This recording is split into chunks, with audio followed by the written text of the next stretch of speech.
ଅପାଠୁଆ ଆଦିବାସୀ ହରିଜନ ଗରିବ ଲୋକମାନଙ୍କୁ ବୋକା ବନେଇକି ଖ୍ରୀଷ୍ଟିଆନ କରୁଛନ୍ତି। କିଏ କରୁଛନ୍ତି? କୋଉଠି କରୁଛନ୍ତି? କାଲି କହିପାରିବେ। ଆମ ଦେଶ କଣ ବୋଲି କହୁଛନ୍ତି? ନାଇଁ ନାଇଁ ନାଇଁ, ଏମାନେ ପ୍ରଲୋଭନ ଦେଖାଉଛନ୍ତି, ଲୋଭ ଦେଖାଉଛନ୍ତି, ଟଙ୍କା ପଇସା ଦଉଛନ୍ତି, ଧର୍ମାନ୍ତରୀକରଣ କରୁଛନ୍ତି। କୋଉଠି କରୁଛନ୍ତି? କୋଉଠି କରୁଛନ୍ତି?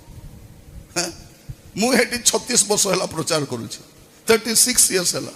ମୁଁ କେବେ ବି କାହାକୁ କହିନାହିଁ ଧର୍ମ ପରିବର୍ତ୍ତନ କର ବୋଲି, କାହାକୁ ଜଣକୁ ବି କହିନାହିଁ। କାରଣ ମୁଁ ଜାଣିଛି ପୃଥିବୀର କୌଣସି ଧର୍ମ ଜଣେ ଲୋକକୁ ମୁକ୍ତି ଦେଇପାରିବ ନାହିଁ, ଏପରିକି ଖ୍ରୀଷ୍ଟିଆନ ଧର୍ମ ମଧ୍ୟ ମୁକ୍ତି ଦେଇପାରିବ ନାହିଁ।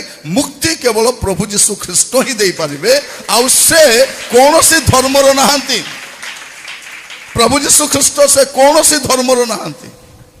ସମୁଦାୟ ମାନବ ଜାତିର ସୃଷ୍ଟିକର୍ତ୍ତା ସିଏ ଅଟନ୍ତି। ତେଣୁ ଯୀଶୁକୁ ଯେ ଗ୍ରହଣ କରୁଛି ତାର ସୃଷ୍ଟିକର୍ତ୍ତାକୁ ସେ ଗ୍ରହଣ କରୁଛି।